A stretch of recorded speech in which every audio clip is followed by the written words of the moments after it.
pinakamamahal na Panginoong Jesucristo. At bago tayo magdadako sa Word of God, tayo po muna manalangin upang tayo lubusang pagpalain at gabayan ng ating mahal na Panginoon. Mighty God in heaven, the name, there's Jesus, our first beloved Pastor Valdez Almeida. Thank you so much for anointing the power of our program, praising songs, testimonies of our beloved brethren that you are blessed. Please forgive us, Lord Jesus, and touch the hearts of mine, everyone that listen to our program this time. Beloved listeners and viewers, we humbly ask you to please anoint your word, Lord Jesus, and open their understanding to the truth. Bless them, Lord. I went the word, Lord Jesus, for I cannot do anything by myself. In Jesus' name, demons of doubts, unbelief, demons of hindrances, cast out in Jesus' name. We bless you one in Jesus' name.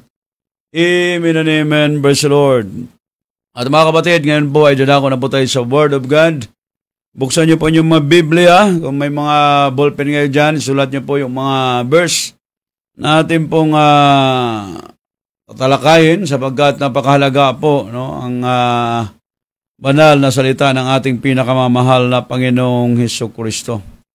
So ngayon mga kapatid, ating pong topic ay there is but one God. May isang Diyos lamang. So ito po yung ating pag-aralan mga kapatid, kasi sa ating panahon ngayon marami pang mga nalilito. Marami pang hindi nakaalam kung ilan ang Diyos, yung iba 2 ang Diyos, yung iba 3 ang Diyos. Yung iba 5 ang Diyos, yung iba marami pa. Mga kapatid, pag-aralan po natin ito at bago man ang lahat, praise God, insanan pa pinapabot po natin ang lahat ng kapurihan kadakilaan ay tanging sa ating mahal na Panginoon Jesucristo. And sa ating mga beloved brethren, good evening, Luzon, Visayas, Mindanao, dito po sa dako ng Cebu, mga beloved brethren po natin, beloved co-workers, co-preachers, ordained preachers sa ating pastoral house, magandang gabi po sa ating lahat. Ngayon po mga kapatid, buksan po natin ating Biblia. Dito po sa Deuteronomy chapter 6, verse 4 up to 9, ating pong basahin. Hear, O Israel, the Lord our God is one Lord. And thou shalt love the Lord thy God with all thine heart, and with all thy soul, and with all thy might. And these words which I command thee this day shall be in thine heart. Tagalog.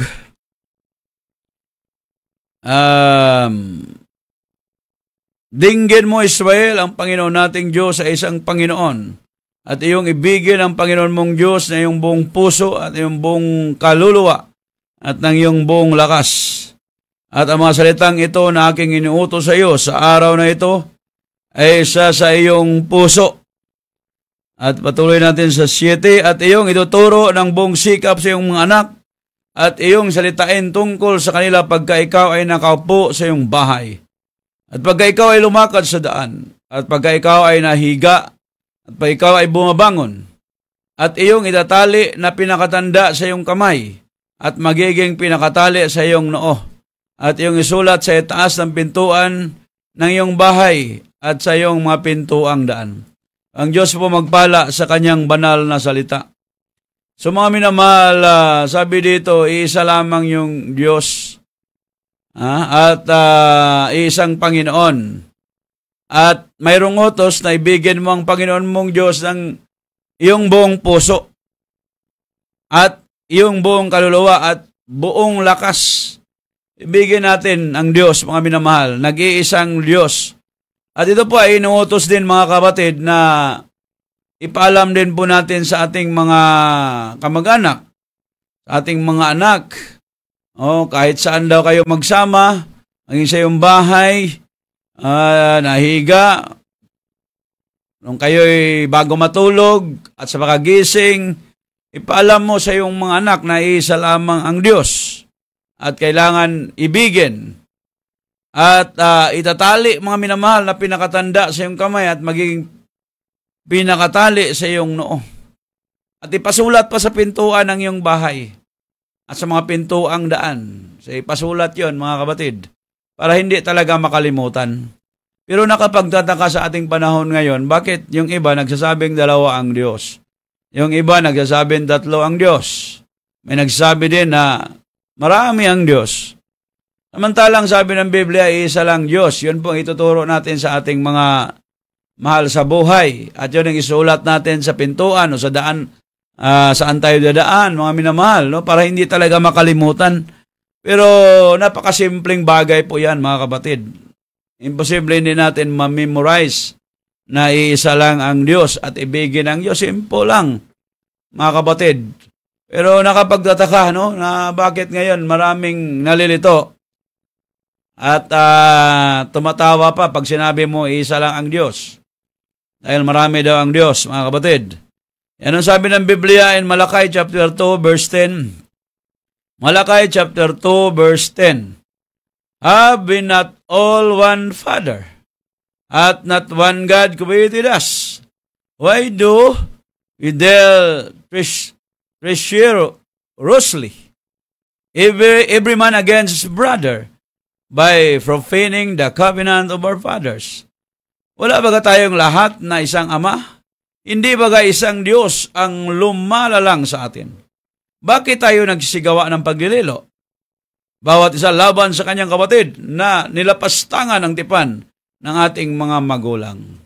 Isa lang, mga kapatid, sabi dito, wala ba tayong lahat na isang Ama? Isa lang Ama, isang Diyos. Hindi ba isang Diyos ang lumalalang sa atin? Siya lang yung lumikha ng lahat ng bagay. Siya yung naglikha sa atin. Tayo'y kanyang nilalang. Mga kapatid, sabi dito, isa lang Ama, isang Diyos. Hindi iba yung Ama, hindi iba yung Diyos. Isa lang yan. No? So, Ama natin, Diyos na lumalalang sa atin. Bakit daw tayo nagsisigawa ng paglililo? Isa laban sa kanyang kapatid. Maraming nagdidebate dyan eh. So, hindi patatalo yung isa, mga minamahal. Nandyan yung pagdebate. Hindi naman kinalugdan ng Diyos. Sabi nga ng Isaiah chapter 42 verse 2 up to 6, basahin po natin. I will go before thee and make the cracked places sweat. I will give thee the treasures of darkness and hide the riches of secret places, that thou mayest know that I, the Lord, which called thee by the name, I am the God of Israel. In verse 4, for Jacob my servant sick, and Israel mine elect. I have even called thee by thy name, I have surnamed thee, though thou hast not known me. I am the Lord, and there is none else. There is no God beside me. I girded thee, though thou hast not known me. Verse 6, that they may know from the rising of the sun and from the west that there is none beside me. I am the Lord, and there is none else. Tagalog, ako'y magpapauna sa iyo at papatagin ko ang mga bako-bakong dako at aking pagwaray-warayin ang mga pintuang tanso at aking puputulin ang mga halang na bakal. At ibibigay ko sa iyo ang mga kayamanan na sa kadiliman at mga natatagong kayamanan sa mga lihim na dako, upang iyong maalaman na ako ang Panginoon na tumatawag sa iyo sa iyong pangalan sa makatuwid bagay, ang Diyos ng Israel. Dahil sa Jacob na aking lingkod at sa Israel na aking pinili, tinawag kita sa iyong pangalan, aking pinamagatan ka, bagaman hindi mo nakilala ako. 5, ako ang Panginoon at walang iba liban sa akin, ay walang Diyos. Aking bibigkisan ka, bagaman hindi mo ako nakikilala. 6, upang kanilang malaman mula sa sikatan ng araw at mula sa kalunuran na walang iba liban sa akin, ako ang Panginoon, walang iba.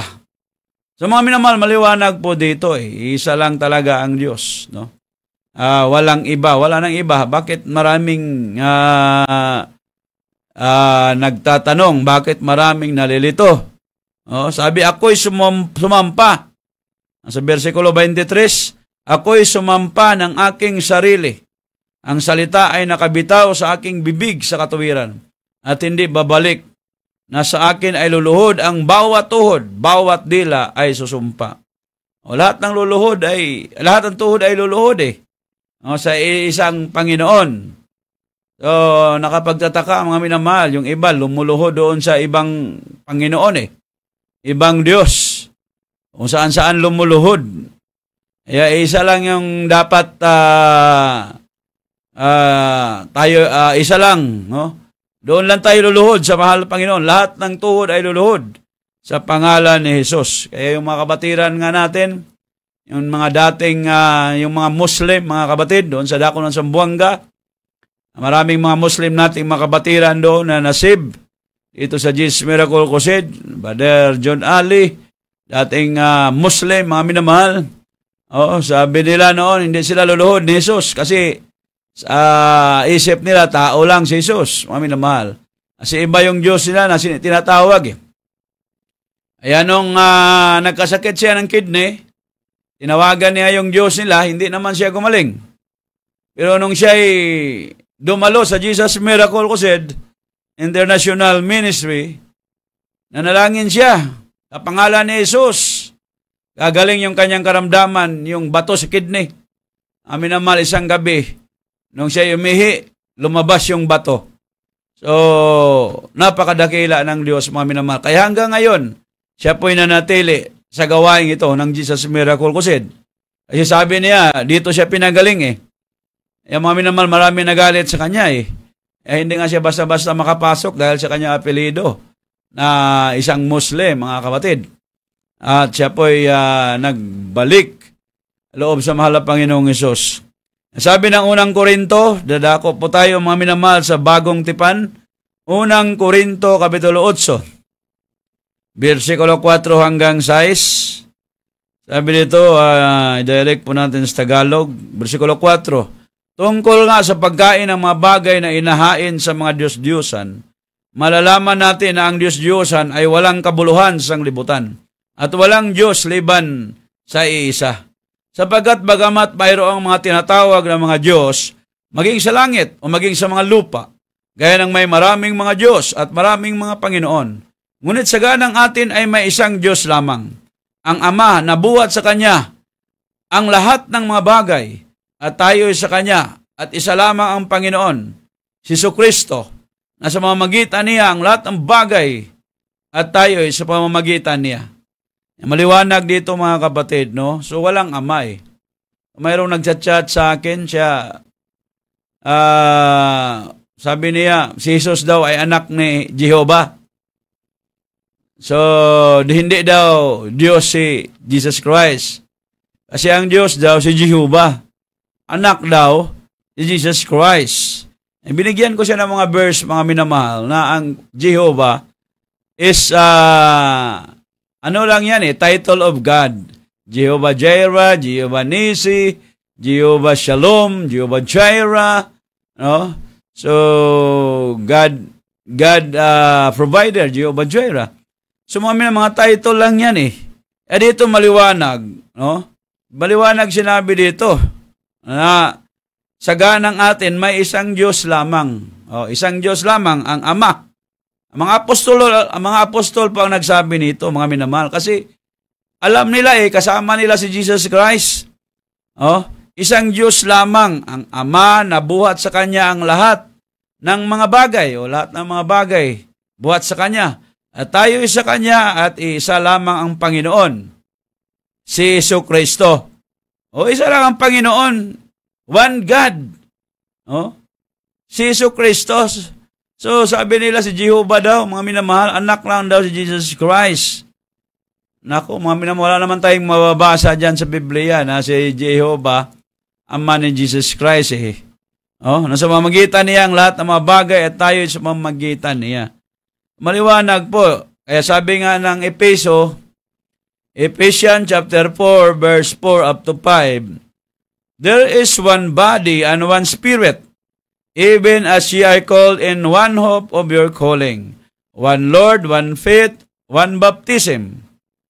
May isang katawan at isang espiritu. Gaya naman ang pagkatawag sa inyo sa isang pag-asa ng pagtawag sa inyo. Isang Panginoon, isang pananampalataya, isang bautismo. So, isang Panginoon. One God. Ating nabasa kanila, yung one God, walang iba, si Jesus Christ. In 1 Timothy chapter 2, verse 5, dagdagan pa natin, for there is one God, and one mediator between God and men, the man Christ Jesus. Maliwanag dito, mga minamahal, unang Timoteo 2:5 sa Tagalog, sapagkat may isang Diyos at may isang tagapamagitan sa Diyos at sa mga tao, ang taong si Kristo Jesus. So, maliwanag. There is one God. May isang Diyos. Wala nang iba may isang Diyos. So, ang taong si Kristo Jesus, sinabi dito, hindi naman magsinungaling yung mga apostol nga minamahal yun, kasi ang nalalaman nila, wala naman tayong marinig sa mga apostol na may ama, may anak, may mga minamahal, apo o mga magulang. So, isa lang. Sa James, basahin pa natin sa James. James chapter 2, verse 19. Thou believest that there is one God. Thou doest well. The devils also believe and tremble. Sa Tagalog, ikaw ay sumampalataya na ang Diyos ay isa. Mabuti yan yung ginawa. Ang mga demonyo man ay nagsisampalataya at nagsipanginig. Ayan. Ang demonyo nga nanampalataya na isa lang Diyos. Buti pa ang demonyo nakakaalam. So, yung mga tao ngayon hindi nakakaalam na isa lang ang Diyos, mga kapatid. Marami silang Diyos na tinatawagan. And then, basahin pa natin sa Revelation. Revelation tayo, chapter 4, verse 2 up to 3. And immediately I was in the Spirit, and behold, a throne was set in heaven, and one sat on the throne. And he that sat was to look upon like a jasper and sardine stone. And there was a rainbow round about the throne, in sight like unto an emerald. Tagalog, at pagdakay nasa espiritu ako, at narito may isang luklukang nalalagay sa langit, at sa ibabaw ng luklukan ay may isang nakaupo. At ang nakaupo ay katulad ng isang batong haspi, at isang sardio, at naligid ng isang bahaghari, na tulad sa anyo ng isang esmeralda. Isa lang yung trono doon, mga kapatid. Hindi pwede, dalawa, tatlo ang Diyos Isa lang yung trono, isa lang yung nakaupo doon. Nakita ni John the Beloved. Kung gusto ninyo na maghanap kayo ng verse na si Jesus ay God, napakarami sa Biblia. Ito, Isaiah. Sa Isaiah chapter 9, verse 6. For unto us a child is born, unto us a son is given, and the government shall be upon his shoulder, and his name shall be called Wonderful, Counselor, the Mighty God, the Everlasting Father, the Prince of Peace. Tagalog, sapagkat sa atin ay pinanganak ang isang bata. Sa atin ay binigay ang isang anak na lalaki, at ang pamamahala ay maatang sa kanyang balikat. At ang kanyang pangalan ay tatawaging Kamangha-mangha, Tagapayo, Makapangyarihang Diyos, Walang hanggang Ama, Pangulo ng Kapayapaan. Napakaliwanag, mga minamahal. Pinapangaral ito kahit sa Lumang Tipan, si Isaiah So, ang bata daw na isilang, sino yung isinilang na bata? Alam nga naman si Jehovah, wala namang mabasa si Jehovah So, si Jesus, yung bata. At saka, mga minamahal, tawagin siyang Everlasting Father. Makapangyarihang Diyos, walang hanggang Ama. God, makapangyarihan, powerful God. Sino pa bang God na hinahanap natin? Yung bata sinasabi dito, Jesus Christ. At saka walang hanggang Ama. So, sa Mika, dagdagan ba natin? Sa Mika, chapter 5, verse 2. But thou, Bethlehem, Ephrata, though thou be little among thousands of Judah, yet out of thee shall be a comfort, and me that is to be ruler in Israel, was going forth have been from old, from everlasting. Tagalog, Ngunit ikaw, Bethlehem Ephrata, na maliit upang lumagay sa libu-libo ng Huda, mula sa iyo ay lalabas sa akin ng isa na magpupuno sa Israel, na ang pinagbuhatan niya ay mula ng una, mula ng walang hanggan. Ito yung bata, mga minamahal, na sinasabi dito ni Mika. Praise God. So, magpupuno sa Israel. So, ngayon, babalik tayo sa bagong tipan, mga kapatid, para maliwanagan tayo na si Jesus talaga ay Panginoon o God. Sabi ng John chapter 1 verse 1, In the beginning was the Word, and the Word was with God, and the Word was God. And then, talon tayo sa 14, and the Word was made flesh, dwell among us, and we beheld His glory, and the glory as of the only begotten of the Father, full of grace and truth. Tagalog, nang pasimula siya ang Berbo, at ang Berbo ay sumasa Diyos, at ang Berbo ay Diyos. Sa 14, at nagkatawang tao ang Berbo. Ayan. At tumahan sa gitna natin, at nakita namin ang kanyang kaluwalhatian. Kaluwalhatian gaya ng sabugtong ng Ama, na puspos ng biyaya at katotohanan. Sumaliwanag, mga minamahal. Ang Berbo ay Diyos. And then, ang Diyos ay Berbo. Panginoon. And then, yung Panginoon daw, yung Berbo, nagkatawang tao. Sino yung nagkatawang tao? Si Jesus. Ibig sabihin, si Jesus Christ is God. Maliwanag, mga kapatid. Isa pa sa John 1:10. John chapter 1 verse 10. He was in the world, and the world was made by Him, and the world know Him not. Siya nasa sanglibutan. Siya. At ang sanglibutay ginawa sa pamamagitan niya. At hindi siya nakilala ng sanglibutan. So siya po ang lumikha ng earth. Siya ang lumikha ng earth eh. Nung nagkatawang tao si Jesus Christ, tapos na, nagawa na itong earth, di ba? Ang sanglibutan. So nagawa na. Nung nagkatawang tao siya. At siya ay nasa sanglibutan, sabi dito. At ang sanglibutan ginawa sa pamamagitan niya. So siya yung gumawa ng earth. Siya. Siya sa pamamagitan niya, ang sanglibutan ginawa. And then, ang sanlibutan, hindi nakakilala sa kanya. So, marami ngayon, hindi nakakilala. Kawawa naman itong mga tao na to. Hindi nakakilala sa Diyos na buhay. So, sabi pa ng John 4:10-6. Sahin po natin, John 4:10-6 up to 11. Jesus said unto him, I am the way, the truth, and the life. No man cometh unto the Father, but by me.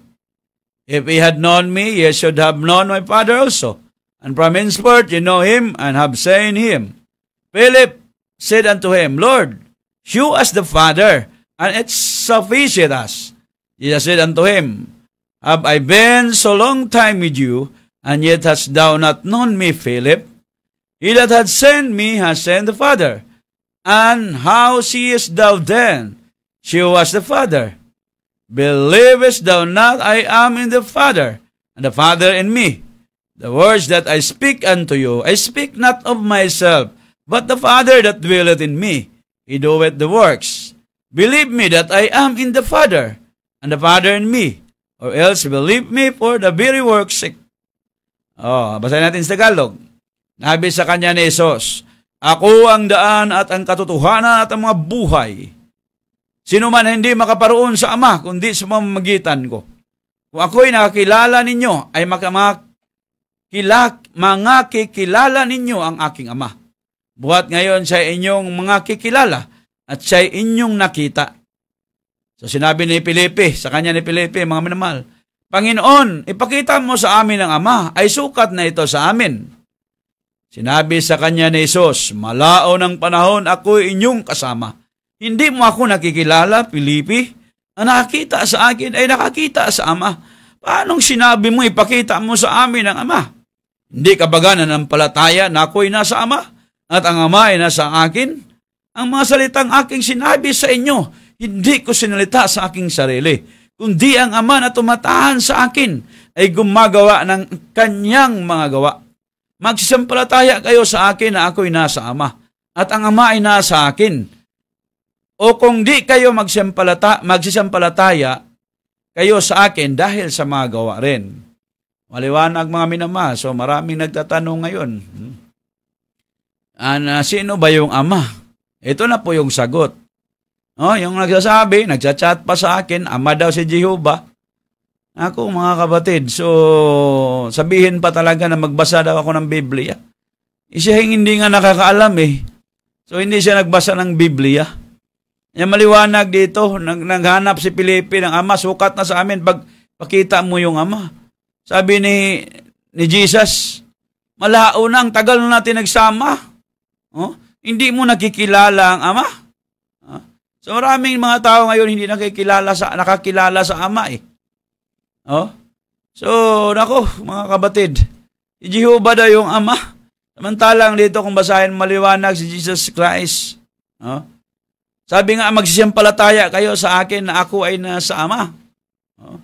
So maraming hindi sumampalataya na si Jesus ay Ama. So mga minamahal, kaya tuloy, pag nagkasakit, yung tinatawagan, hindi nakikinig kasi hindi yun ang sakto Kung sa cellphone pa rong number, hindi tinutugon. Kaya tuloy, kung saan-saan magtungo, mga minamahal, So, laging nagpipila doon sa hospital. Kasi hindi tama, hindi insakto yung tinatawagan. Kapatid, anak lang daw si Jesus. Saan nila narinig yun, mga minamahal? Samantala ang Biblia nagsasabi, siya yung Ama. 1 Timothy 3:6-10. Ito pa, mga minamahal. And without controversy, great is the mystery of godliness. God was manifest in the flesh, justified in the Spirit, saying of angels, preach unto the Gentiles, believe on the world, receive up into glory. Tagalog. At walang pagtatalo. Sabi dito, walang pagtatalo. Dakila ang hiwaga ng kabanalan, yaong nahayag sa laman, pinapaging banal sa Espiritu, nakita ng mga anghel, ipinapangaral sa mga bansa, sinampalatayanan sa sanglibutan, tinanggap sa itaas sa kaluwalhatian. Yan, mga minamahal, maliwanag. Dakila ang hiwaga ng kabanalan, yaong nahayag sa laman. So walang ibang nahayag sa laman, mga kapatid, si Jesus Christ, pinapaging banal sa Espiritu. At ito po yung nakikita ng mga anghel, pinapangaral, sinasampalatayanan. So mga kapatid, walang iba. So, na Diyos, si Jesus Christ, walang pagtatalo, kapatid, kaya maliwanag, At sa lumang tipan, mababasa natin, Jehovah. So, title po yan, ulitin ko, title po yan. That is the title of God. Hindi po yan pangalan ng Diyos, mga minamahal. Praise God. So, sabi nga ng Biblia, walang pangalan na ibinigay, na galing sa langit, ibinigay sa sanglibutan, nasukat natin ikaliligtas. The name of Jesus lang, wala nang kaligtasan pa So kung si Jehovah yung sasambitin mo, nako, walang kaligtasan dyan. Sa pangalan ni Jesus lang sinabi sa Biblia na mayroong kaligtasan. At saka siya yung way Jesus is the way, the truth, and the life. No man cometh unto the Father. So, hindi ka makapunta doon sa langit except, ni Jesus Christ. So, siya yung daan ng minamahal. Siya yung kaligtasan. Praise God. Kaya wala ka nang dapat tawagin. Walang iba. Si Jesus Christ lamang makapagligtas. Minamahal. Praise God. Huwag kayong maniwala dyan sa mga sabi-sabi lang. Basahin nyo sa banal na kasulatan. God was manifest in the flesh. So, ang Panginoon, mga minamahal, nagkatawang tao Nagkatawang tao si Jesus nung siya ay nagkatawang tao.